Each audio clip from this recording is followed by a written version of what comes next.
Mesdames et messieurs,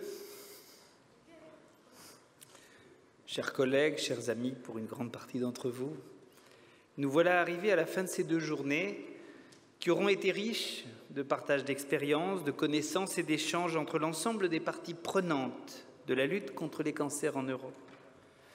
Je suis fier de pouvoir dire qu'elles ont tenu leurs promesses et fait de ces rencontres un plaidoyer européen pour une coopération renforcée autour de la lutte contre les cancers.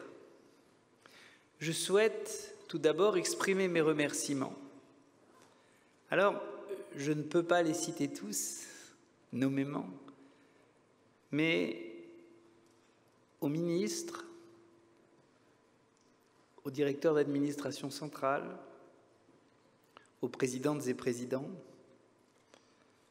à tous nos collègues et à tous les responsables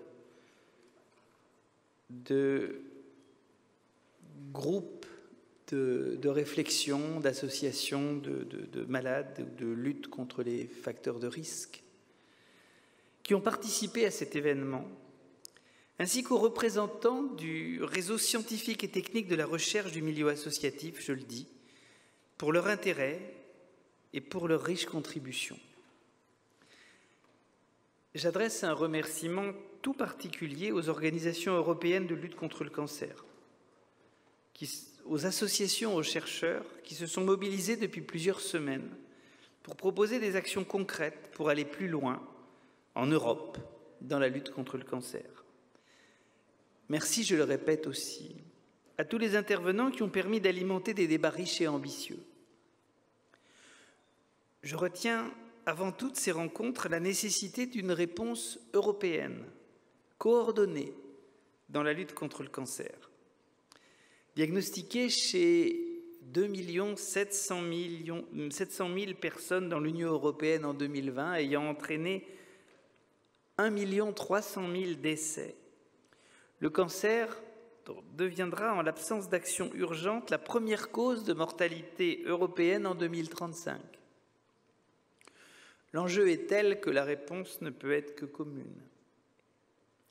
Depuis 2 ans, l'Union européenne renforce son rôle en matière de santé. En ce qui concerne le cancer, elle peut jouer un rôle encore plus grand. Le plan européen pour vaincre le cancer et la mission cancer constituent de nouveaux engagements ambitieux.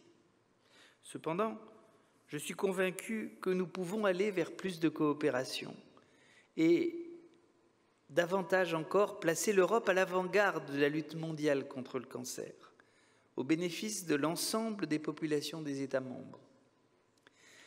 La déclaration politique, concrétisation de ces journées, représente un engagement fort dans cette direction du trio de la présidence du Conseil de l'Union européenne, à savoir la France, la Suède et la République tchèque.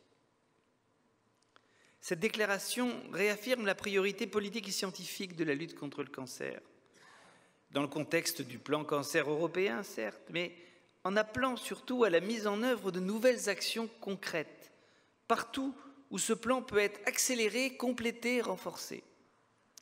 C'est l'enjeu que je retiens de ces premières rencontres européennes organisées par l'Institut national du cancer, renforcer notre coopération partout où elle peut nous permettre d'atteindre de vraies avancées. 5 thématiques phares avaient été proposées par l'Institut en concertation avec l'ensemble de nos partenaires européens. Vous les avez entendues. La prévention, les cancers de l'enfant, les cancers de mauvais pronostic, l'emploi pendant et après la maladie, la coopération internationale. 5 thématiques à différentes étapes du parcours du patient et à différents échelons de la lutte contre le cancer, là où l'action européenne commune peut avoir l'impact le plus fort pour accélérer les progrès au service de tous. En premier lieu, la prévention des cancers, enjeu capital. Je rappelle à nouveau, je crois que nous radotons ensemble, que 40% des cancers au moins sont liés à des facteurs de risque évitables. Et tous nos efforts doivent tendre à ce qu'ils soient évités. Nous avons donc appelé à une coalition des acteurs européens de la prévention pour mettre en place des actions de grande ampleur à fort impact sur l'ensemble des facteurs de risque connus du cancer, et en particulier l'ennemi absolu, le tabac, avec 700 000 cas annuels attribuables en Europe. Nous appelons, dans la continuité du plan européen contre le cancer, à une stratégie complète de lutte contre le tabac, pour atteindre un objectif ambitieux d'Europe sans tabac, une première génération sans cancer, en 2040. Ardente obligation, les cancers pédiatriques ont également été érigés en priorité européenne. Malgré d'importants progrès, le taux de survie atteint à 5 ans maintenant 80%, il demeure la première cause de décès par maladie des enfants dans l'Union européenne. Là encore, l'Europe a beaucoup à apporter. Elle peut permettre d'importants effets d'échelle dans la recherche qu'aucun État membre ne peut espérer seul. Nous appelons donc à la mise en place d'essais cliniques européens sur les cancers pédiatriques et au partage au niveau européen des données de suivi pour renforcer notre coopération et démultiplier nos forces de recherche. Quels que soient les progrès observés, un certain nombre de cancers n'ont pas pris le train du progrès. Nous nous sommes concentrés lors de ces rencontres sur les traitements des cancers dits de mauvais pronostic, pour permettre d'augmenter significativement la survie des malades qui en sont atteints. Je retiens de ces travaux la volonté d'un soutien européen à des programmes de recherche potentiellement disruptifs. High risk, high gain, avons-nous dit. Risque scientifique, bien entendu, et pas risque pour l'individu. Et à des essais cliniques européens innovants. Des démarches qui peinent aujourd'hui à trouver des financements, mais qui seront capitales pour faire avancer notre connaissance de ces cancers et identifier enfin des voies d'espoir. Après la prévention, après le traitement, et en fait, d'emblée, la qualité de vie des personnes et des personnes guéries. Elles ne sont pas simplement des survivantes. Il est indispensable que les malades soient mieux accompagnés, mieux protégés, que l'on favorise en particulier leur maintien et leur retour à l'emploi, à l'école et aux études. C'est un facteur considérable d'amélioration de leur qualité de vie, de protection contre leur désocialisation.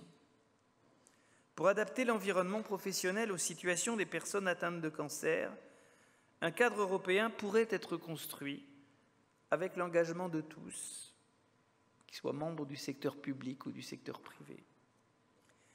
Toutes ces thématiques prioritaires s'appuient sur un projet commun, le renforcement de la coopération européenne autour de la lutte contre les cancers. Cet enjeu de coopération va en fait bien au-delà de l'Europe, mais nous sommes convaincus que l'Union européenne peut jouer un rôle de leader mondial sur ce sujet. La constitution d'un groupe international en charge de cette coordination jouerait un rôle de premier plan. Il permettrait de renforcer les synergies mondiales, de flécher les financements, de créer une stratégie mondiale coordonnée sur les enjeux scientifiques les plus complexes.